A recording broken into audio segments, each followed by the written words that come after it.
अच्छा, मेरी screen show हो रही है, मुझे काइंडली कंफर्म कर दें।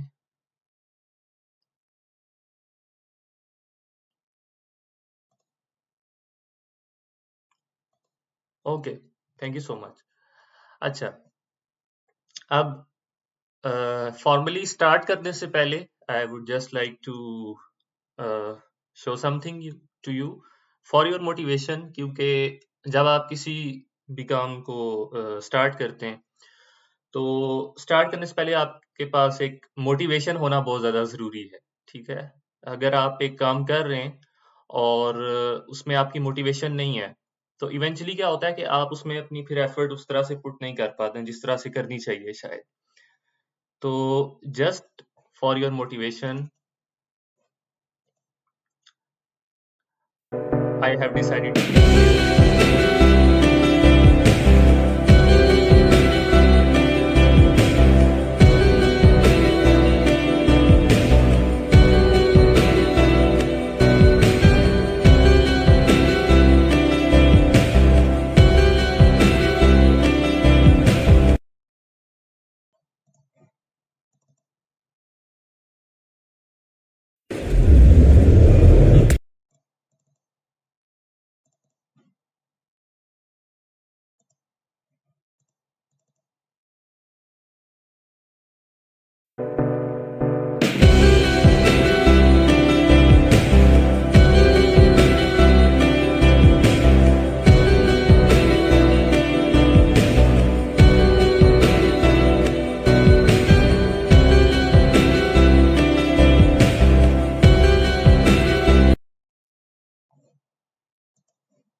अच्छा, आई होप आप लोगों ने देखा होगा इन वीडियोस को, और इनको दिखाने का शुरू में मकसद यही था कि आप लोगों के ना वो जो ज़हनों में एक होता है कि यार लॉन्ग टर्म सेटलमेंट की जो चीज़ें आ रही होती हैं, उनको थोड़ी देर के लिए साइड पे रखना है आप लोगों ने, और अपना बेस्ट देना है स्कॉलरशिप की एप्लीकेशन के लिए, ठीक है? क्योंकि अगर आप लोग एक दफ़ा जब निकलते हैं, ठीक है? और इंटरनेशनल एक्सपोज़र जो होता है दैट इज़ एक बहुत बड़ी चीज़ है इटसेल्फ, ठीक है?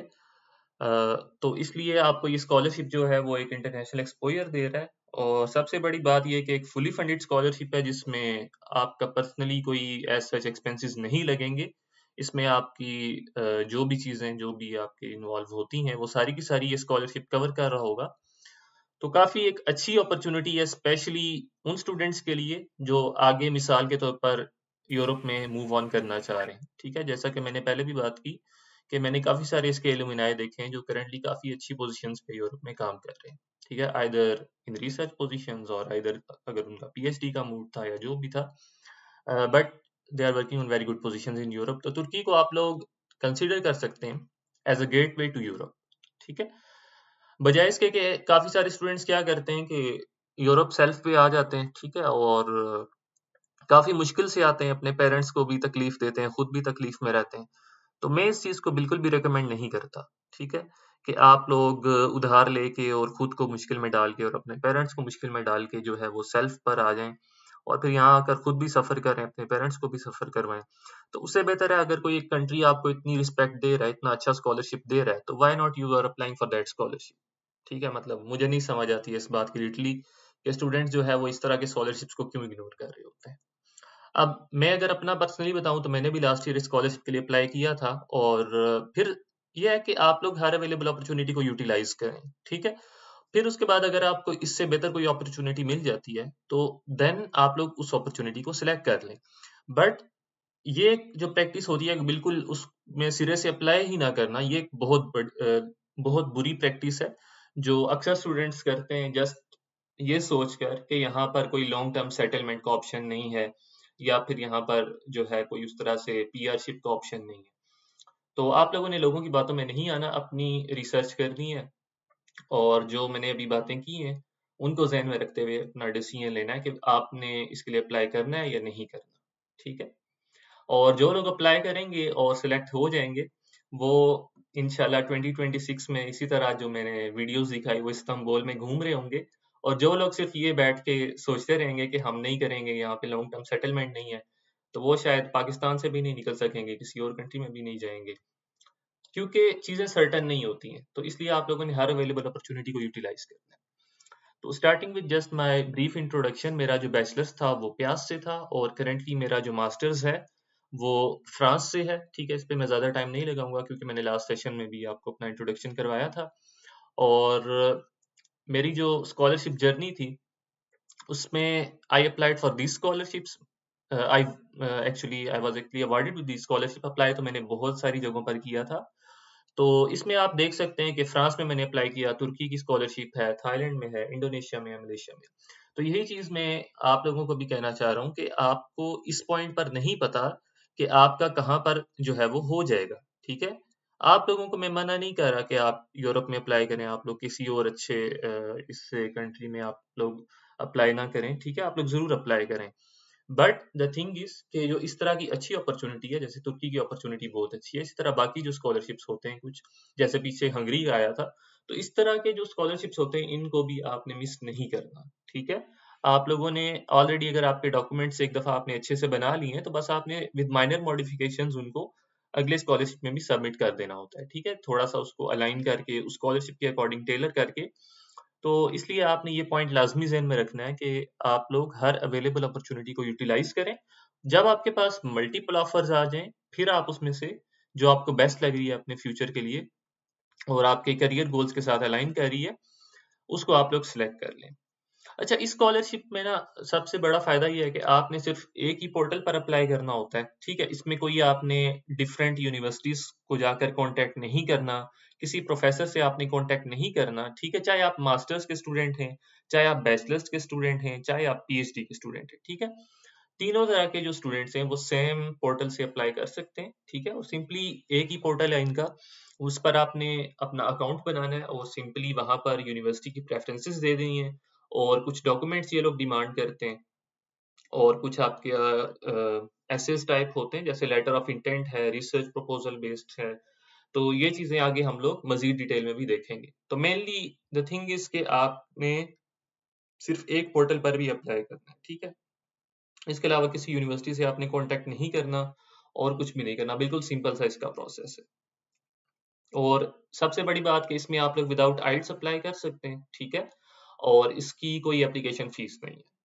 अब इसमें नॉर्मली क्या होता है कि इस स्कॉलरशिप में आपको 2 तरह के प्रोग्राम्स मिलते हैं, ठीक है? इंग्लिश टॉट और तुर्किश टॉट। अब जो इंग्लिश टॉट प्रोग्राम्स है ना, उनमें क्या मसला आता है कि इंग्लिश टॉट प्रोग्राम्स आपसे जीआरई डिमांड करते हैं और आपसे टॉफल डिमांड करते हैं, ठीक है? अब जीआरई इटसेल्फ एक एक्सपेंसिव टेस्ट है और वो टाइम लेता है और इसी तरह टॉफल भी काफ़ी सारे स्टूडेंट्स के पास नहीं होता। तुर्किश जो यूनिवर्सिटीज़ हैं वो नॉर्मली आइल्ट्स की बजाय टॉफल माँगती हैं। तो इसलिए मैंने जब लास्ट ईयर अप्लाई किया था तो मेरे पास ऑब्वियसली आइल्ट्स तो था बट मेरे पास टॉफल नहीं था। तो मैंने जस्ट तुर्किश टॉट प्रोग्राम्स में ही अप्लाई किया था। अब ये थोड़ा-सा एक है इस स्कॉलरशिप का कह लें, एक लिमिटेशन कह लें कि तुर्किश आपको लाज़मी सीखनी पड़ती है, ठीक है? 1 ईयर आपका लैंग्वेज ईयर होता है, जब आप चाहे आप बैचलर्स में जा रहे हैं, चाहे आप मास्टर्स में जा रहे हैं, चाहे आप पीएचडी में जा रहे हैं। 1 साल चाहे आपका इंग्लिश टॉट प्रोग्राम है, चाहे आपका तुर्किश टॉट प्रोग्राम है, आपने 1 साल लैंग्वेज करनी है, ठीक है? और ये लैंग्वेज आपकी फुली फंडेड होती है, मतलब आपने खुद से नहीं करना, खुद से कुछ नहीं करना। तुर्किश गवर्नमेंट ही आपको स्पॉन्सर कर रही होती है थ्रू आउट दिस ईयर, ठीक है? आपकी अकोमोडेशन फ्री होती है, उसके अलावा बाकी जो भी बेनिफिट्स हैं, वो आपको मिल रहे होते हैं और पहला साल आप सिंपल क्या करते हो, घूमते-फिरते और लैंग्वेज सीखते हो और कुछ नहीं करते। आपका कोई एकेडमिक या कोर्स वर्क नहीं होता है, ठीक है? तो 1 साल मतलब कि समझ लें आपने सिर्फ लैंग्वेज सीखनी है और घूमना-फिरना है, दैट्स इट। और फाइनली एट द एंड आपके पास इस तरह का एक ईमेल आ जाता है। नॉर्मली इनके लास्ट ईयर जो मुझे ईमेल आई थी, आई थिंक इट वाज़ अगस्त और सितंबर, तो नॉर्मली अगस्त या सितंबर में इनके रिजल्ट्स आते हैं और उसके बाद अक्टूबर में ये लोग जो है आपको फ्लाइट टिकट्स वगैरह भेज देते हैं और फाइनली आप लोग मूव ऑन कर जाते हैं तुर्की। अच्छा, बिफोर गोइंग फर्दर मैं थोड़ा-सा बात करूँगा इसके एलिजिबिलिटी क्राइटेरिया की, क्योंकि ये भी काफ़ी ज़्यादा इम्पोर्टेंट है। तो इसमें 2 मेन क्राइटेरिया हैं, एक तो एकेडमिक क्राइटेरिया और एक एज क्राइटेरिया। इसको आपने लाज़मी ध्यान से देखना है, ठीक है? एकेडमिक क्राइटेरिया की अगर मैं बात करूँ तो इसमें आप लोगों के जो बैचलर्स के लिए अप्लाई कर रहे हैं ना स्टूडेंट्स, उनके 70% या उससे ज़्यादा होने चाहिए, ठीक है? और जो मास्टर्स या पीएचडी के लिए अप्लाई कर रहे हैं आप, उनके लिए क्या होना चाहिए कि 75% या उससे ज़्यादा होने चाहिए। यानी कि जिनका 3 CGPA है आउट ऑफ 4 या उससे ज़्यादा है, तो वो मास्टर्स के लिए और पीएचडी के लिए अप्लाई कर सकते हैं बेस्ड अपॉन देयर बैचलर्स और मास्टर्स, डिपेंडिंग अपॉन जिस भी प्रोग्राम में वो अप्लाई कर रहे हैं, ठीक है। फिर सिमिलरली हेल्थ साइंसेज से रिलेटेड कुछ प्रोग्राम्स है, तो उसका क्राइटेरिया थोड़ा सा टफ है, but it is mentioned that it is 90%। उसके बाद जो second important criteria that is age criteria, ठीक है। बैचलर्स के लिए जो लोग अप्लाई करें उनकी एज 21 से कम हो, इसी तरह मास्टर्स की और पीएचडी की यहाँ पर एज मेंशन है। तो ये आप लोगों ने ध्यान से देखना है, क्योंकि अक्सर स्टूडेंट्स क्या करते हैं कि वो एलिजिबिलिटी क्राइटेरिया नहीं देखते और वो सिंपल जल्दी-जल्दी जाके अप्लाई कर देते हैं और बाद में रिजेक्शन आती है तो वो सोच रहे होते हैं कि क्यों रिजेक्शन आई है। तो जब भी आप किसी भी स्कॉलरशिप के लिए अप्लाई करें, नॉट ओनली फॉर तुर्की, किसी भी स्कॉलरशिप के लिए अप्लाई करें या किसी भी प्रोग्राम के लिए अप्लाई करें, तो आप लोग एलिजिबिलिटी क्राइटेरिया को लाज़मी ध्यान से पढ़ा करें, ठीक है? ताकि आपकी जो मेहनत है वो ज़ाया ना हो उस पर। उसके बाद टाइमलाइन की अगर मैं बात करूँ तो जनवरी 10 को ये ओपन हुई थी और 20 फ़ेब तक इसकी जो है वो एप्लीकेशन ओपन रहेगी। फिर नॉर्मली आपका एवैल्यूएशन प्रोसेस चलता है और इंटरव्यू जो है वो तकरीबन जून तक आता है, ठीक है? लास्ट ईयर जो मुझे कॉल आई थी इंटरव्यू की बेसिकली तो तकरीबन जून का मिड था या जून का एंड था और इनका फिज़िकल इंटरव्यू होता है, ठीक है? पाकिस्तान में इनके इस्लामाबाद, लाहौर और कराची में इनके जो है वो होते हैं, सेंटर्स बने होते हैं। तो वहाँ पर आपका बेसिकली ये इंटरव्यू कंडक्ट करती है इनकी टीम, ठीक है? तुर्की से इनकी पूरी टीम आती है जो कि आपका इंटरव्यू लेती है और फाइनली इंटरव्यू के बाद आप फर्दर कुछ वेट करते हैं और तकरीबन अगस्त के एंड में या फिर सितंबर के स्टार्ट में आपको फाइनल सिलेक्शन का ईमेल आ जाता है। अच्छा, जैसा कि मैंने बात की कि इसमें नॉर्मली जो डॉक्यूमेंट्स होते हैं ना आपके वही जो हर स्कॉलरशिप के लिए आपको जो डॉक्यूमेंट्स चाहिए होते हैं ना, वही होते हैं। बट जो 2 मोस्ट क्रिटिकल डॉक्यूमेंट हैं स्कॉलरशिप के लिए, तो उनमें सबसे पहले आता है लेटर ऑफ इंटेंट और फिर सेकंड पे आता है रिसर्च प्रपोज़ल, ठीक है? जो मास्टर्स या पीएचडी के लिए लोग अप्लाई कर रहे हैं, वो रिसर्च प्रपोज़ल भी उनको साथ में लिखना होगा, ठीक है? अब आपने एक चीज़ यहाँ पर ज़हन में रखनी है कि आपका जो लेटर ऑफ इंटेंट है वो जो रिसर्च प्रपोज़ल है, तो ये दोनों आपस में कोहेरेंट होने चाहिए। मतलब ऐसा नहीं होना चाहिए कि आप लेटर ऑफ इंटेंट में किसी और रिसर्च इंटरेस्ट की बात कर रहे हों और आपका जो रिसर्च प्रपोज़ल है वो किसी और डायरेक्शन में बना हो, ठीक है? दोनों की दोनों चीज़ें जो हैं वो अलाइन करनी चाहिए, ठीक है? अब लेटर ऑफ इंटेंट या रिसर्च प्रपोज़ल पर काम करने से पहले आपने सबसे पहले क्या करना है कि आपने अपना रिसर्च एरिया आइडेंटिफ़ाई करना है, ठीक है? जैसे कोई भी फ़ील्ड आप ले लें, जैसे मैकेनिकल इंजीनियरिंग है, तो उसमें डिफरेंट डोमेन्स होती हैं। इसी तरह केमिकल इंजीनियरिंग जैसे मेरी फ़ील्ड थी, तो उसमें डिफरेंट डोमेन्स थी, ठीक है? तो मास्टर्स और पीएचडी क्योंकि स्पेशलाइज़्ड प्रोग्राम्स होते हैं, रिसर्च बेस्ड प्रोग्राम्स होते हैं, तो इसमें आप ऐसे जनरली अपना लेटर ऑफ इंटेंट नहीं बना सकते, ठीक है? आप सिंपली ये नहीं कह सकते कि मुझे मास्टर्स इन केमिकल इंजीनियरिंग में बहुत ज़्यादा इंटरेस्ट हो रहा है, मुझे मास्टर्स इन मैकेनिकल इंजीनियरिंग में बहुत ज़्यादा इंटरेस्ट हो रहा है, ठीक है? तो ये काम आपने नहीं करना, आपने सबसे पहले अपना रिसर्च एरिया आइडेंटिफ़ाई करना है और उसके बाद इन पे वर्किंग शुरू करनी है। अगर यहाँ पर मैं बैचलर्स के कैंडिडेट्स की बात करूँ जो कि एफएससी के स्टूडेंट्स हैं और वो बैचलर्स के लिए मिसाल के तौर पर अप्लाई कर रहे हैं। तो वो लोग बेसिकली क्या करेंगे, ऑब्वियसली उनके पास तो एज़ सच कोई स्पेसिफिक रिसर्च डोमेन नहीं है अभी। तो वो सिंपली बात करेंगे अपनी मोटिवेशन की फॉर दैट पर्टिकुलर फील्ड जिसमें वो अप्लाई कर रहे हैं। मिसाल के तौर पर एक स्टूडेंट है, वो अप्लाई कर रहा है मैकेनिकल इंजीनियरिंग में। तो वो थोड़ा-सा बताएगा कि क्या ऐसी चीज़ थी कि जिसने उसे मोटिवेट किया इस फील्ड में आने की तरफ। ठीक है? ये उसका पहला क्वेश्चन होगा बैचलर्स के जो एप्लीकेंट्स हैं उनके लिए। सेकंड पे उन्होंने बात करनी है व्हाय तुर्की की और थर्ड पे फिर उन्होंने अपने फ्यूचर गोल्स की बात करनी है। ये बात की मैंने एफएससी स्टूडेंट्स की जो कि अप्लाई कर रहे होंगे बैचलर्स के लिए तुर्की में। अब मैं अगर बात करूँ मास्टर्स या पीएचडी लेवल कैंडिडेट्स की, तो उन्होंने वही चीज़ जो मैंने पहले बताई है कि आपने सबसे पहले अपना रिसर्च एरिया आइडेंटिफाई करना है और उसके मुताबिक अपना लेटर ऑफ इंटेंट डिज़ाइन करना है।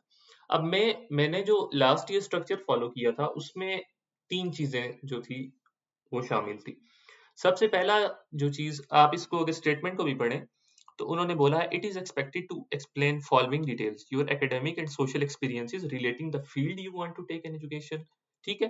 फिर your reasons for choosing Turkey, second और थर्ड चीज़ क्या है? Importance of your future plans for your education and scholarship in Turki.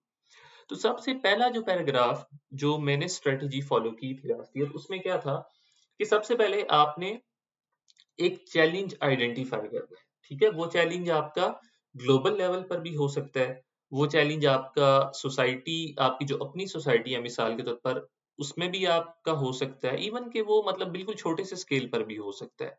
Depends कि आप किस एरिया में काम कर रहे हैं, ठीक है? फिर आपने अपने जो प्रेजेंट और पास्ट एक्सपीरियंसेस हैं, उनको आपने रिलेट करना है विद दैट चैलेंज, ठीक है? अब आपके एक्सपीरियंसेस कोई सेमेस्टर प्रोजेक्ट्स की फॉर्म में भी हो सकते हैं, आपकी इंटर्नशिप्स की फॉर्म में भी हो सकते हैं, ठीक है? उसके अलावा जो लोग जॉब कर रहे हैं, उनके जॉब एक्सपीरियंस में कोई ऐसा इंसिडेंट आ सकता है जिसने उन्हें उस रिसर्च एरिया की तरफ मज़ीद मोटिवेट किया हो, समथिंग लाइक दैट। तो वो किसी तरह का भी एक्सपीरियंस हो सकता है, ठीक है? Doesn't matter. जस्ट क्या करना है, आपने अपने एकेडमिक या सोशल एक्सपीरियंसेस को कनेक्ट करना है विद दैट एरिया, ठीक है? और that problem which you want to solve through this masters, ठीक है? ये आपका पहला पैराग्राफ है और यही इस लेटर ऑफ इंटेंट का समझ लें मोस्ट इम्पोर्टेंट पैराग्राफ है, ठीक है? इस पर आप लोगों ने बहुत ज़्यादा सोचना है, अच्छे से टाइम लगाना है और देन आप लोगों ने नेक्स्ट जो चीज़ आंसर करनी है, दैट इज़ व्हाई तुर्की, कि आप तुर्की में क्यों आकर पढ़ना चाह रहे हैं, ठीक है? तो इसमें आप लोगों ने बेसिकली क्या करना है सेकंड पार्ट में, कि आप लोगों ने ये बताना है कि किस तरह से तुर्की आपके लिए हेल्पफुल होगा आपकी स्टडी में, ठीक है? कि आप जिस एजुकेशन डोमेन में जाना चाह रहे हैं, जिस फील्ड में आप आगे अपना मास्टर्स या पीएचडी या मिसाल के तौर पर बैचलर्स भी है, आप परस्यू करना चाह रहे हैं, तुर्की किस तरह से आपके लिए फ़ायदेमंद होगा उसमें, ठीक है? काफ़ी सारे स्टूडेंट यहाँ पे एक मिस्टेक करते हैं कि वो जस्ट ये लिख देते हैं कि तुर्की जो है वो हिस्टोरिकल है और हम लोग घूमे-फिरेंगे, इस तरह की बातें लिख देते हैं। तो इन चीज़ों को आपने अवॉइड करना है, ठीक है? ये चीज़ अपने ज़हन में रख लें कि आप लोग तुर्की में पढ़ने जा रहे हैं। ठीक है? आपका जो मकसद है तुर्की जाने का वो घूमना-फिरना नहीं है, ठीक है? That is only and only study, ठीक है? वो ऑब्वियस सी बात है कि वो घूमना-फिरना साथ पैरेलल में आ जाता है, बट जो आपका प्राइमरी गोल है, जिस पर आपको ये स्कॉलरशिप मिलेगा, दैट इज़ योर स्टडी। तो आपने इसमें 1 से 2 सेंटेंसेस लाज़मी लिखने कि किस तरह से तुर्की आपकी स्टडी में आपके लिए हेल्पफुल होगा। ठीक है? आप किसी प्रोफ़ेसर की रिसर्च की बात कर सकते हैं, आप उस यूनिवर्सिटी के किसी स्पेशलाइज़्ड डोमेन की बात कर सकते हैं, ठीक है? Something like that. फिर उसके अलावा आप लोग तुर्की के जो इंटरकल्चरल एस्पेक्ट है, उसकी बात कर सकते हैं क्योंकि तुर्की में काफ़ी ज़्यादा इंटरनेशनल स्टूडेंट्स आते हैं ऑब्वियसली, तो उस एस्पेक्ट पे आप बात कर सकते हैं, ठीक है? और जो इस तरह की चीज़ें हैं, वो आप बात कर सकते हैं, बट जो मेन फ़ोकस होना चाहिए आपका इस सेक्शन में, सेकंड वाले में, दैट शुड बी कि तुर्की किस तरह से एजुकेशन में, आपकी फील्ड में आपके लिए हेल्पफुल होगा। फिर उसी तरह लास्ट पे आपने सिंपली अपने फ्यूचर प्लान्स बताने, इसमें आप अपने शॉर्ट और लॉन्ग टर्म जो करियर गोल्स हैं, उनको कनेक्ट करेंगे तुर्की की एजुकेशन से कि किस तरह तुर्की में पढ़ना आपके जो फ्यूचर गोल्स हैं, उसके लिए एक एज़ अ ब्रिज एक्ट कर रहा होगा, ठीक है? तो ये 3 चीज़ें हैं, जिन पर आपने अपना लेटर ऑफ इंटेंट बेस्ड करना है, ठीक है? इसके बाद जो सेकंड मोस्ट इम्पोर्टेंट डॉक्यूमेंट था दैट इज रिसर्च प्रपोजल, ठीक है? ये बैचलर के स्टूडेंट के लिए नहीं होता, जस्ट मास्टर्स और जो पीएचडी के एप्लीकेंट्स हैं उनको ये सेक्शन भी लिखना पड़ता है, ठीक है? तो इसमें सबसे पहले अगर आप देखें तो इसमें खैर इतना ज्यादा मुझे एक्सप्लेन करने की जरूरत नहीं पड़ेगी क्योंकि इसमें सारी चीजें सेल्फ एक्सप्लेनेटरी हैं। लेकिन मैंने बताया कि सबसे पहले आपने इसमें सब्जेक्ट ऑफ स्टडी, जैसे आप कोई भी रिसर्च आर्टिकल रीड करते हैं तो उसमें एक टाइटल होता है, ठीक है? तो अब आपने वही बात आ जाती है ना कि before proceeding to write these documents आपने अपना रिसर्च एरिया आइडेंटिफाई करना है, ठीक है? जब रिसर्च एरिया आइडेंटिफाई होगा, तब जाके आप रिसर्च प्रपोज़ल बना पाएँगे, ठीक है? तो इसलिए आप लोगों को थोड़े से आर्टिकल्स पढ़ने पड़ेंगे, ठीक है? और थोड़ी-सी रिसर्च करनी पड़ेगी अपनी। और एक और काम भी आप लोग कर सकते हैं कि अगर आप अपना फाइनल ईयर प्रोजेक्ट्स कर रहे हैं या थीसिस प्रोजेक्ट कर रहे हैं, तो उस थीसिस में अगर आप किसी चीज़ को एक्सटेंड करना चाह रहे हैं, तो वो भी आप यहाँ पर in the form of research proposal लिख सकते हैं, ठीक है? तो बस ये है कि उसमें थोड़ी-सी नोवेलिटी होनी चाहिए, थोड़ा-सा इनोवेटिव टॉपिक होना चाहिए और आपने उसको साइंटिफिक वे में लिखना है, ठीक है? अब ये लाज़मी नहीं है कि आप यहाँ पर जो टॉपिक लिखेंगे, वो आगे जाकर अपनी रिसर्च भी उसी में करेंगे। वो जस्ट आपकी एबिलिटी देखना चाह रहे हैं कि आप एक रिसर्च प्रपोज़ल ड्राफ्ट कर सकते हैं या नहीं कर सकते, ठीक है? तो सबसे पहले आपका टाइटल आ गया, उसके बाद रिसर्च क्वेश्चन। अब रिसर्च क्वेश्चन बेसिकली आप इसको ऐसे समझ लें कि जैसे आप ना ऑब्जेक्टिव्स लिखते हैं अपनी रिसर्च के। जैसे अगर आप लोग मिसाल के तौर पर कोई स्टूडेंट थीसिस कर रहा है, तो उसमें डिफरेंट ऑब्जेक्टिव्स होते हैं ना कि उसने ये ऑब्जेक्टिव्स अचीव करने हैं इस थीसिस के थ्रू। तो यही चीज़ आपने यहाँ पर 15 वर्ड्स में आपने लिख देनी है, ठीक है? फिर एनालिसिस ऑफ द प्रॉब्लम यानी कि आपकी रिसर्च जो है, वो किस प्रॉब्लम को सॉल्व कर रही है, ठीक है? देन रिसर्च मेथड इसमें जैसे हम लोग नॉर्मली मेथोडोलॉजी लिखते हैं अपने थीसिस में या फिर अपने लैब रिपोर्ट्स मिसाल के तौर पर हम लिखते हैं ना, तो उसमें हम लोग मेथोडोलॉजी का सेक्शन लिखते हैं कि हमने कौन सा मॉडल यूज किया और कौन कौन से टूल्स यूज करके इस रिसर्च को कैरी आउट किया। तो इधर आपने मेनली वो मेथोडोलॉजी डिस्क्राइब करनी है। फिर प्रिलिमिनरी आंसर है कि मतलब कि एक्सपेक्टेड रिजल्ट्स क्या हैं, ठीक है? जो आपने हाइपोथेसिस किया था उसकी बेस पर आप बताएंगे कि इस स्टडी के ये रिजल्ट्स एक्सपेक्टेड है, ठीक है? और then academic contribution of the study कि ये स्टडी किस तरह से एकेडमिक फील्ड में कंट्रीब्यूट कर रही होगी, मतलब कि स्टडी की सिग्निफिकेंस पे आपने बात करनी है कि इवेंचुअली सोसाइटी को क्या हेल्प आउट, किस तरह से ये स्टडी हेल्प आउट कर रही होगी, ठीक है? क्या इसका इम्पैक्ट होगा ओवरऑल जो है आपकी सोसाइटी पे, ठीक है? या एकेडेमिया में इसका क्या इम्पैक्ट होगा, किस तरह से ये एडवांटेज दे रही होगी। देन फाइनली 7 पे आपका आता है लिटरेचर रिव्यू। इसमें सिंपली आपने जो रेफरेंस है वो डालने हैं, ठीक है? जैसे हम लोग जब बिब्लियोग्राफी जनरेट करते हैं ना एंड पे, तो इधर आपने सिंपली जो-जो आपने सोर्सेज़ लिए होंगे ना जिनसे आपने लिखा होगा ऑब्वियसली ऊपर, तो वो यहाँ पर आपने रेफरेंसेस डाल देने हैं, ठीक है? और लास्ट सेक्शन एक और होता है, उसमें अगर आप कोई ऐसी चीज़ जो आप समझ रहे हैं कि डॉक्यूमेंट्स के थ्रू क्लियर नहीं हो रही, तो वो आप लास्ट सेक्शन में मेंशन कर सकते हैं, ठीक है? तो that was about the research proposal. अब इसमें जो चीज़ें इम्पोर्टेंट आपने कंसीडर करनी है वो ऑब्वियसली मैंने ऑलरेडी आपको बता दिया। एक तो आपके रिसर्च प्रपोज़ल और लेटर ऑफ इंटेंट हो गया। उसके अलावा आपकी सीवी अच्छी बनी होनी चाहिए और आपके जो लेटर ऑफ रिकमेंडेशन है, तो इन 3 से 4 जो डॉक्यूमेंट्स आपको मैंने बताए, इन पे आपने बहुत ज़्यादा फ़ोकस करना है, ठीक है? अब यहाँ पर मैंने कुछ ऐसी चीज़ें बताई हैं जिन पे आप अगर फ़ोकस करेंगे तो आपके डॉक्यूमेंट्स बेहतर से बेहतर होते जाएँगे। तो पहली चीज़ ये है कि आपने इम्प्रूव करते रहना है, ठीक है? ऐसा नहीं करना कि एक दिन बैठे, एक ही दिन में लेटर ऑफ इंटेंट बनाया और उसको लिखा वहाँ पर पोर्टल पर जाकर और सबमिट कर दी एप्लीकेशन, तो ये काम नहीं करना। आपने अगर एक दफ़ा बना लिया है तो उसको रिफाइन करना है, ठीक है? उसको इम्प्रूव करते रहना है। फिर इसी तरह से आपने एक और चीज़ जिस पर आपने फ़ोकस करना है, वो आपकी सोशल एक्टिविटीज़ हैं, ठीक है? जो भी आपकी एक्स्ट्रा एक्टिविटीज़ हैं, सोशल ग्रुप्स या इस तरह की जो सोसाइटीज़ होती हैं यूनिवर्सिटी की, उसमें अगर आपने सर्व किया हुआ है या लीड किया हुआ है, तो आप लाज़मी मेंशन करें। क्योंकि जो तुर्की स्कॉलरशिप है, वो काफ़ी ज़्यादा इन चीज़ों पर भी फ़ोकस करते हैं, ठीक है? वॉलंटियर एक्टिविटीज़ और इस तरह की जो एक्टिविटीज़ होती हैं। क्योंकि इस स्कॉलरशिप में ना सिर्फ़ आपकी स्टडी नहीं होती है, बल्कि डिफरेंट सोशल इवेंट्स भी होते हैं, ठीक है? तो इसलिए आप लोगों ने अपनी जो एक्स्ट्रा को करिकुलर एक्टिविटीज़ हैं, उनको लाज़मी मेंशन करना है स्कॉलरशिप के लिए अप्लाई करते हुए। अच्छा, इसके बाद जिन मिस्टेक्स को आपने अवॉइड करना है, ठीक है? सबसे पहले ये कि काफ़ी सारे स्टूडेंट्स ये गलती करते हैं कि वो जब लेटर ऑफ इंटेंट का स्टार्ट लेते हैं ना, तो वो इस तरह से स्टार्ट लेते हैं कि I am writing to apply for this programme, ठीक है? फिर अपना नाम बताते हैं, अपना सीजीपीए बताते हैं, अपनी यूनिवर्सिटी बताते हैं। तो आप लोग ना सिर्फ़ थोड़ा-सा सोचें कि ये चीज़ें ऑलरेडी एप्लीकेशन पोर्टल आपसे पूछ चुका है, ठीक है? ये चीज़ें आपकी सीवी में मेंशन्ड है ऑलरेडी। तो लेटर ऑफ इंटेंट में वो लोग ये चीज़ें नहीं देखना चाह रहे होते, ठीक है?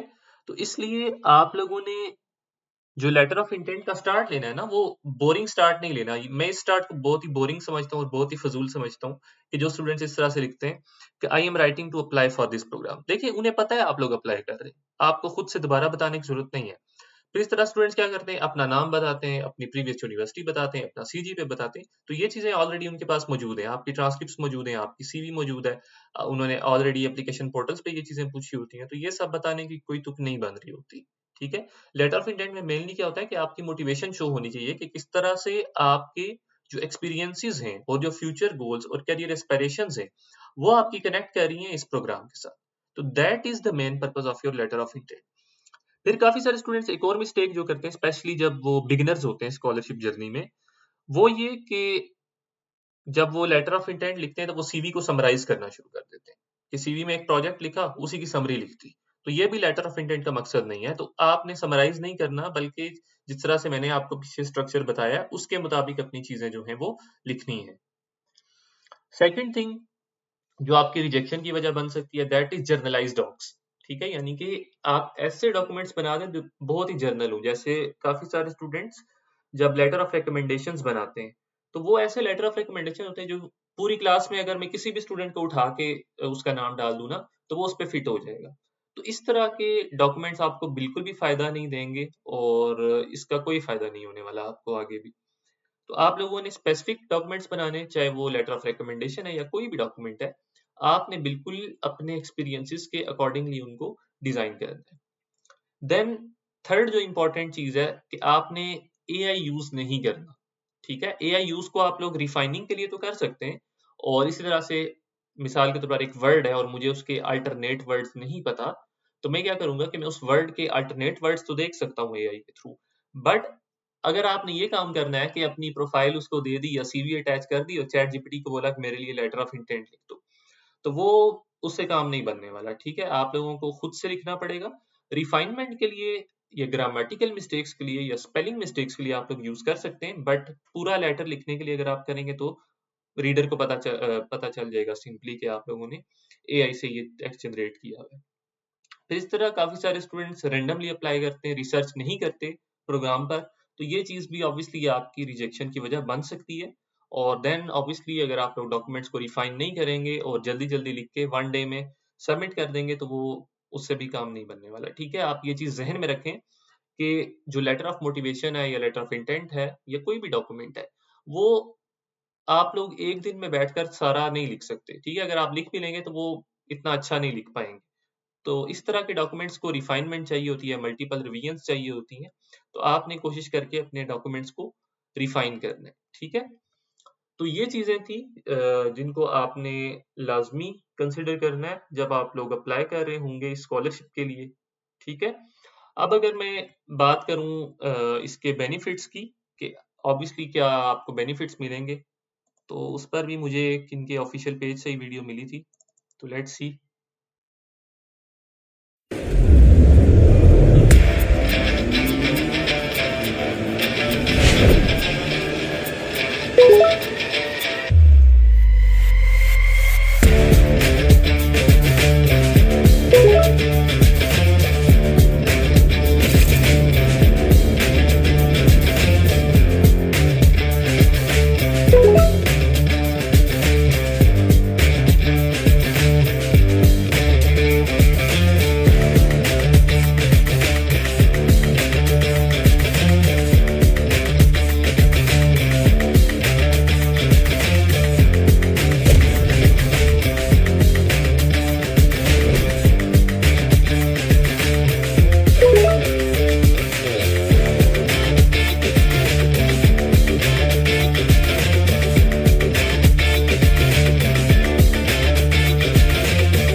Aim for higher 2G scholarships.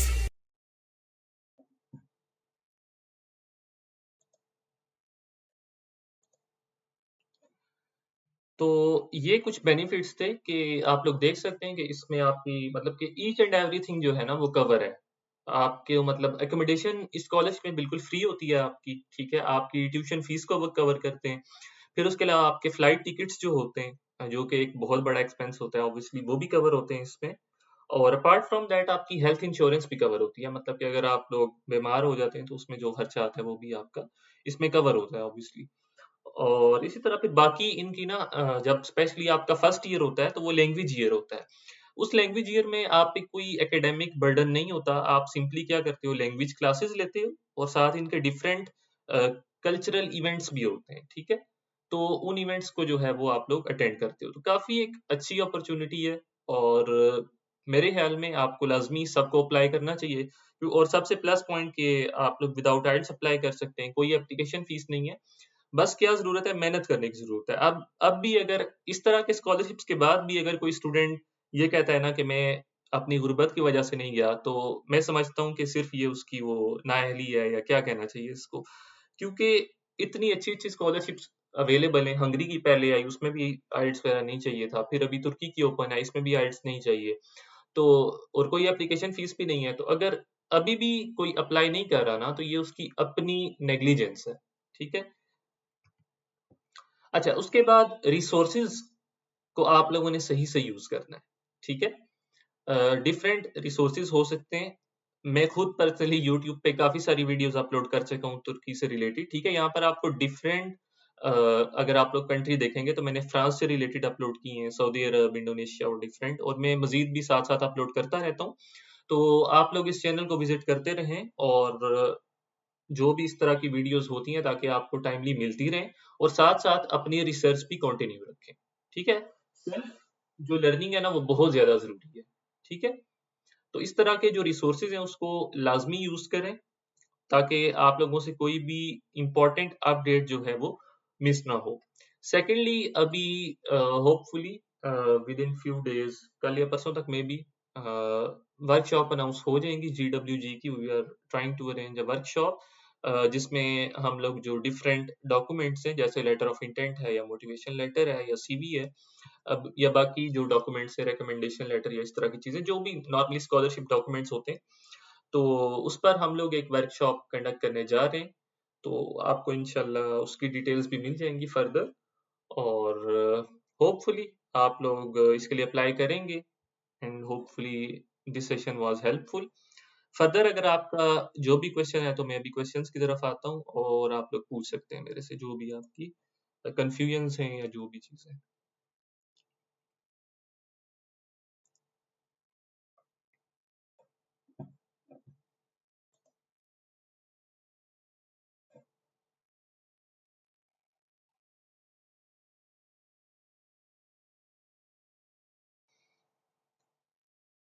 अच्छा, सबसे पहला जो क्वेश्चन मेरे पास आ रहा है, that is, sir please also explain the requirements of letter for FSC student. अच्छा, मैं एक दफा बता देता हूँ FSC स्टूडेंट्स के लिए दोबारा से। देखिए, मैंने आपको बताया ना कि आपने अपना जो लेटर ऑफ इंटेंट है उसमें तीन चीजों को आपने ना एक्सप्लेन करना है। ठीक है। 3 पैराग्राफ्स आप बना सकती हैं। तो पहला पैराग्राफ, अगर एक FSC स्टूडेंट है तो वो क्या करेगा कि वो थोड़ी सी रिसर्च करेगा ना। ऑब्वियसली अगर कोई फील्ड चूज कर रहा है, तो उसके बिहाइंड कोई ना कोई मोटिवेशन होगी ना। जैसे अगर एक बंदा बायो में आ रहा है, बायोलॉजी में आ रहा है, ठीक है, तो ऑब्वियसली उसके लिए कोई मोटिवेशन होगी। इस तरह अगर एक केमिकल इंजीनियरिंग में आ रहा है या इलेक्ट्रिकल इंजीनियरिंग में आ रहा है, तो उसके बैक पे कोई ना कोई मोटिवेशन होगी। तो पहले पैराग्राफ में ना आपने वही मोटिवेशन बतानी है कि आप लोग क्यों इस इंजीनियरिंग में या इस फील्ड में आना चाह रहे हैं। ठीक है। ये आपका पहला पैराग्राफ होगा। फिर सेकंड में आपने तुर्की का बताना है कि तुर्की किस तरह से आपकी फील्ड में आपके लिए हेल्पफुल होगा। ठीक है। फिर थर्ड पे आपने ये बताना है कि आपके आगे फ्यूचर के क्या गोल्स हैं। ठीक है। यानी कि आप स्टडी कंप्लीट करने के बाद क्या करना चाह रहे हैं। ठीक है। तो ये तीन चीजें हैं जिन पर आपने अपने लेटर ऑफ इंटेंट में फोकस करना है। Sir, may we send documents to you for your feedback, link to apply,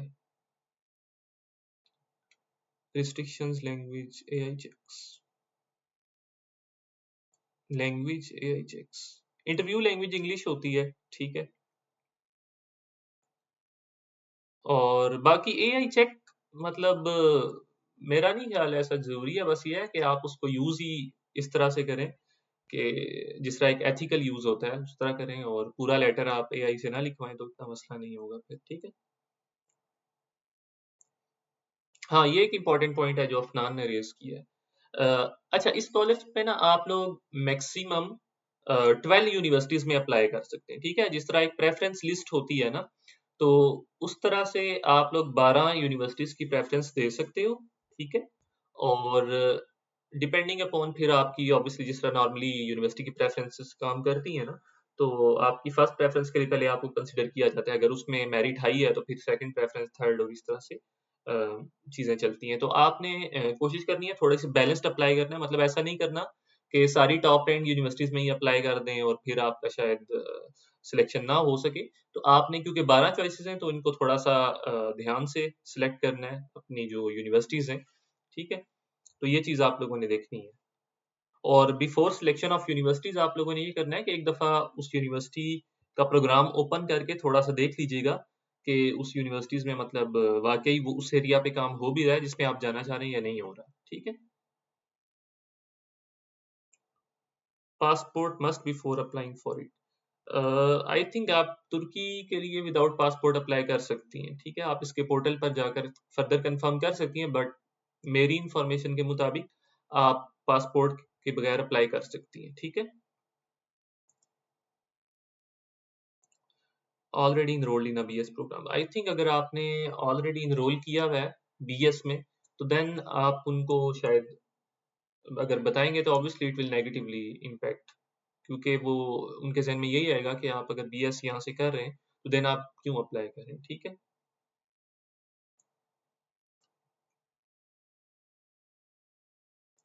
research proposal के लिए आप लोग एआई यूज़, अच्छा एआई यूज़ मेनली ना सेंटेंसेस को रिफाइन करने के लिए किया जा सकता है, बट कोशिश करें आइडियाज़ को जनरेट करने के लिए ना यूज़ करें, ठीक है?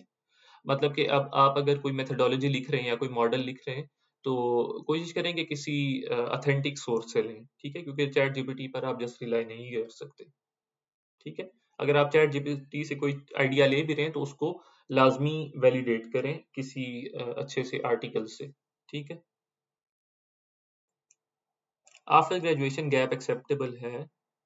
जी, जी, आप कर सकते हैं। मैंने भी 1 ईयर गैप से ही अप्लाई किया था, ठीक है? तो कोई मसला नहीं है। बस अगर आपकी एज जो है वो उनके क्राइटेरिया पे आ रही है, तो देन कोई इश्यू नहीं है गैप का। बस आपने उस गैप को कवर करना है किसी तरीके से, ठीक है? नहीं, आपने एक ही लेटर ऑफ इंटेंट लिखना है, अलग-अलग नहीं है, ठीक है?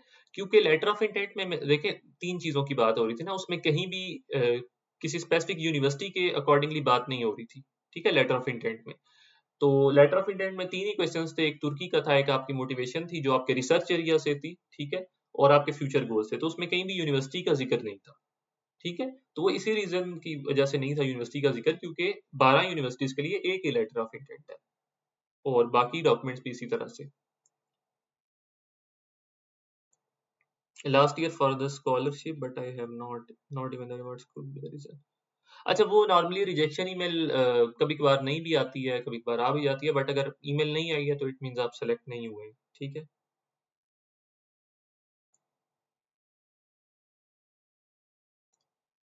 अच्छा, लिंक जो है ना वो देखिए लिंक फाइंड करना कोई मुश्किल काम नहीं है मेरे ख्याल में, आज के दौर में। आप सिंपल यूनिवर्सिटी का नाम टाइप करें, ठीक है? और उस यूनिवर्सिटी की वेबसाइट पे आप चले जाएँगे, ठीक है? तो सिंपल गूगल का यूज़ करें, लिंक ढूँढना कोई मुश्किल काम नहीं है, ठीक है? इंशाल्लाह आप ढूँढ लेंगे। इनके लिए फिर हर यूनिवर्सिटी का पहले हम एक्सप्लोर करें या फिर डिसाइड करें इनको प्रेफ़र, अगर हम किसी प्रोफ़ेसर के रिसर्च में इंटरेस्ट शो करवाएँ letter will it be effective. I would say कि प्रोफेसर को स्पेसिफिकली मेंशन ना करें, क्योंकि एक ही लेटर ऑफ इंटेंट है और वो 12 की 12 यूनिवर्सिटीज के लिए ना वो है। तो कोशिश करें प्रोफेसर की रिसर्च का इसमें ना जिक्र करें, ठीक है?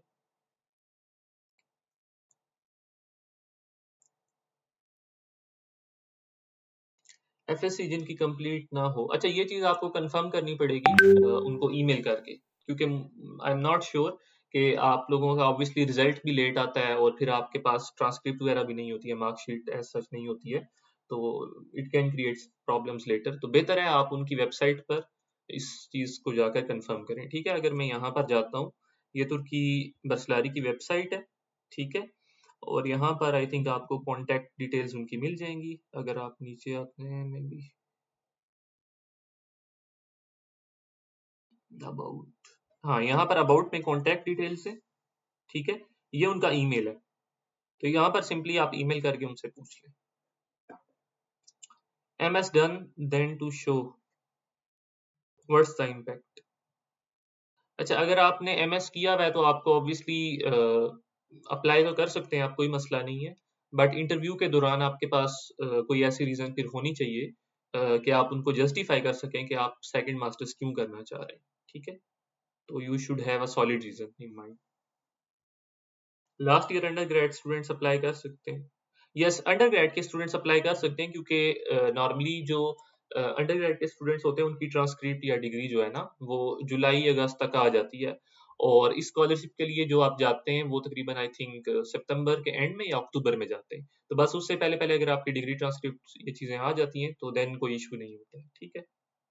एफएससी के तो मैंने इसलिए बोला था क्योंकि एफएससी की चीज़ें टाइम लेती हैं आने में, तो इसलिए बेहतर है एफएससी वाले उनसे कंफर्म कर लें, जो अभी एग्ज़ाम्स देंगे। बट जो बैचलर के स्टूडेंट्स हैं, जो मास्टर्स के लिए अप्लाई कर रहे हैं मिसाल के तौर पर, या फिर जो लोग पीएचडी के लिए अप्लाई कर रहे हैं, वो अप्लाई कर सकते हैं क्योंकि उनकी चीज़ें टाइमली आ जाती हैं नॉर्मली।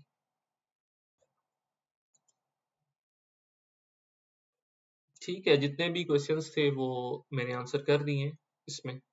फर्दर अगर किसी का कोई क्वेश्चन हो तो आप पूछ सकते हैं।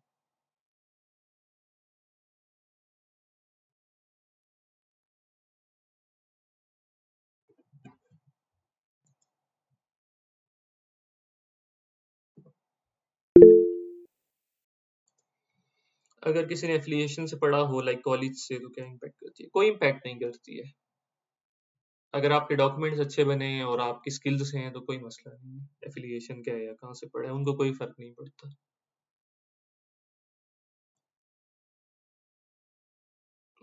मलेशिया प्रोफेसर फंडिंग स्कॉलरशिप, अच्छा उसमें ये था कि प्रोफेसर ना आपको टोटली फंड नहीं करते। कुछ प्रोफेसर्स आपको पार्शली फंडिंग देते हैं और वो आपको कहते हैं फिर स्कॉलरशिप के लिए अप्लाई करो, तो उसमें एमटीसीपी के नाम से एक स्कॉलरशिप होती है मास्टर्स के लिए, तो उसको आप चेक कर सकते हैं, ठीक है। उसके लिए आपको पहले प्रोफेसर से एक्सेप्टेंस लेनी पड़ती है और देन आप एमटीसीपी स्कॉलरशिप के लिए अप्लाई करते हैं। अप्लाई के बाद इंटरव्यू होगा मतलब हर किसी का नहीं। हाँ, ये एक इम्पोर्टेंट क्वेश्चन है। इंटरव्यू सबका नहीं होगा, ठीक है। अभी आप लोग जब सबमिट करेंगे अपने डॉक्यूमेंट्स, तो उसमें से कुछ लोग शॉर्टलिस्ट होंगे और उन शॉर्टलिस्टेड कैंडिडेट्स को इंटरव्यू की ईमेल आएगी और उनका सिर्फ इंटरव्यू होगा।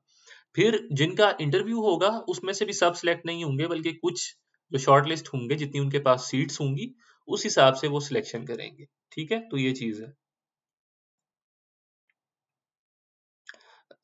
हाई चांसेस एज सच मैं डायरेक्टली तो नहीं कह सकता obviously, I am not in the admission committee, तो मैं इस चीज़ का आंसर डायरेक्टली नहीं कर सकता। I don't think so I can answer this question, but मेरे ख्याल में ऑब्वियसली इंग्लिश टॉट में कंपटीशन ज़्यादा होगा शायद, क्योंकि इंग्लिश में ज़्यादा लोग प्रेफर कर रहे होते हैं चीज़ों को। सीवी फॉर्मेट आप कोई भी यूज़ कर लें, बट मैंने पर्सनली यूरोपास यूज़ किया था, ठीक है।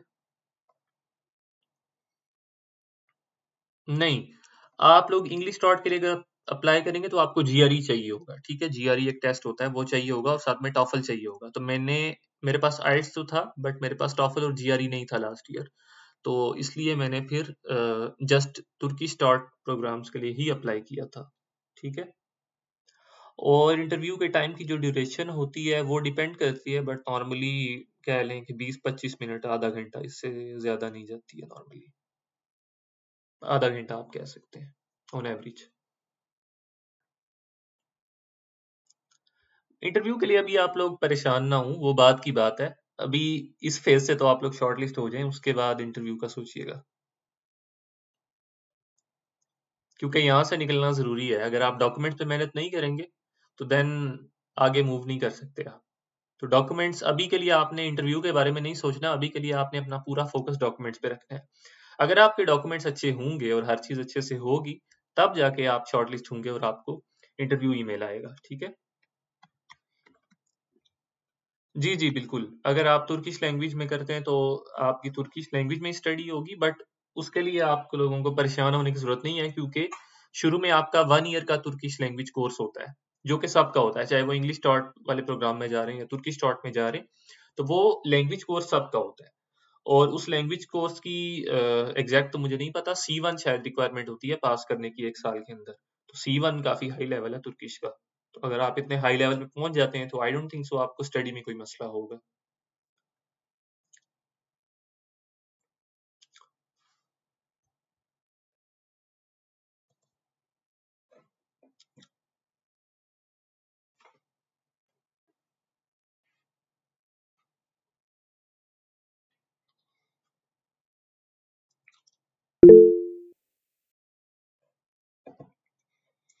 अच्छा, मैंने अपडेट्स ऑलरेडी दी हैं वर्कशॉप के बारे में, ठीक है? और आप लोग चैट में भी देख सकते हैं। तो बहुत जल्द वर्कशॉप कल या परसों तक आपको इसकी डिटेल्स आ जाएँगी। इसमें हम लोग डिफरेंट डॉक्यूमेंट्स की वर्कशॉप्स करेंगे, सीवी, लेटर ऑफ रिकमेंडेशन और इस तरह की जो भी चीज़ें हैं स्कॉलरशिप से रिलेटेड। तो इसमें कुछ सेशंस मैं ले रहा हूँगा और कुछ हमारे जो ग्रुप में मज़ीद स्कॉलरशिप होल्डर्स हैं, जिसमें से एक एरास्मस के स्कॉलरशिप होल्डर हैं, वो भी होंगे और एक यूएस के स्कॉलरशिप होल्डर हैं, वो भी होंगे। तो हम लोग डिफरेंट वर्कशॉप्स अरेंज कर रहे होंगे और उसमें हम लोग ये जो भी डॉक्यूमेंट्स हैं और जो भी गाइडेंस वगैरह है, वो उसमें अवेलेबल होगी, ठीक है? चैट में आप लोगों को इसकी डिटेल्स नज़र आ रही होंगी, आप लोग देख सकते हैं। नहीं, इसके लिए आप परेशान ना हों तुर्किश लैंग्वेज के लिए। आप हर स्टूडेंट कर जाता है, ठीक है? क्योंकि वो ऑब्वियसली आपकी क्लासेस लेते हैं ना, जैसे आपकी स्टडी के लिए क्लासेस होती हैं ना, तो उसी तरह से तुर्किश लैंग्वेज की आपकी पूरा साल क्लासेस होती हैं। तो वो हर स्टूडेंट कर जाता है, उसकी टेंशन नहीं लें आप, ठीक है? Are there any special considerations regarding research proposals such as aligning them from नहीं, नहीं, ज़ीशान वो जस्ट ये देखना चाह रहे होते हैं कि आप एक रिसर्च प्रपोजल लिख सकते हैं या नहीं लिख सकते, ठीक है? बहुत ज़्यादा आपको इस पे टाइम ज़ाया नहीं करना कि आप बहुत ज़्यादा वो प्रोफ़ेसर्स को देखना शुरू कर दें और बिल्कुल वो करें। बस आपका जिस एरिया में इंटरेस्ट है आप उस पर लिख लें और बाकी वो आपको मैच कर देते हैं, इतना बड़ा इश्यू नहीं होता, ठीक है? बाकी स्टिल अगर आप चांसेस को इंक्रीज़ करना चाह रहे हैं तो ये एक अच्छी अप्रोच है कि आप थोड़ा-सा जिन यूनिवर्सिटीज़ में आप अप्लाई कर रहे हैं मेरे पास तो लास्ट ईयर इतना टाइम नहीं था तो मैंने डायरेक्ट ही बनाया था अपने रिसर्च एरिया के हिसाब से जो जिसमें मैं इंटरेस्टेड था। बट एक अच्छी अप्रोच है कि आप पहले यूनिवर्सिटीज़ के प्रोफ़ेसर्स की रिसर्च को देख लें और उस हिसाब से आप बना लें तो ज़्यादा बेहतर है obviously. Should we have to write research proposal in our own words और वी कैन टेक डेटा? अच्छा आपने ऑब्वियसली डेटा तो आप किसी सोर्स से ही ले रहे होंगे। बट ये है कि आपने उसको अपने वर्ड्स में करना है ना पैराफ्रेज जिस तरह हम करते हैं सेंटेंसेस को ठीक है एग्जैक्ट कॉपी नहीं करना क्योंकि वो प्लेजरिज्म कंसीडर होता है फिर ठीक है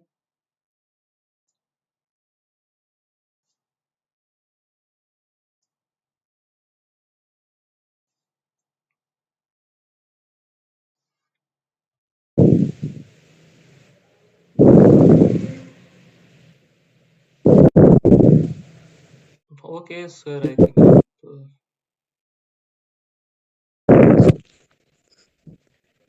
और thank you so much sir, आपने इतना अच्छा सेशन और डिटेल सेशन लिया और जितने भी क्यूए थे इन सबको आंसर किया। और यहाँ मैं एक बात कहना चाहूँगा कि आप अगर आपकी मज़ीद क्यूरीज है तो आप ग्रुप में पूछ सकते हैं, वहाँ पे इंशाल्लाह आपकी क्यूरी जो है वो आंसर किए जाएंगे। और as for workshop is concern तो जब वो शेयर किया जाएगा तो इंशाल्लाह हम एस्पायर ग्रुप में भी शेयर करेंगे ताकि ज़्यादा से ज़्यादा स्टूडेंट इससे बेनिफिट हासिल कर सकें। Thank you so much sir for your detail sessions and आप तमाम का भी बहुत शुक्रिया। ग्रुप में कनेक्टेड रहे, इंशाल्लाह नेक्स्ट सेशन का जो है वहाँ पे आपको इन्फॉर्म किया जाएगा। Thank you so much for all of your participants. Thank you so much sir. अच्छा ये अल्लाह हाफिज़, सी यू सून। अच्छा ये लास्ट क्वेश्चन आया कि मेडिकल स्टूडेंट्स के हवाले से तो इस चीज़ की मुझे खुद भी कंफर्मेशन नहीं है मेडिकल स्टूडेंट्स के हवाले से इसका बेहतर तरीका ये है कि आपको मैंने अभी जो ईमेल बताया है ना उस ईमेल पे जाके आप ये चीज़ कंफर्म कर लें ठीक है क्योंकि अगर मैं अभी आपको बता दूं कि आप अप्लाई कर दें और बाद में ना हो तो फ़ायदा नहीं है। तो बेहतर है आप इस चीज़ को उनसे कन्फर्म कर लें, ठीक है?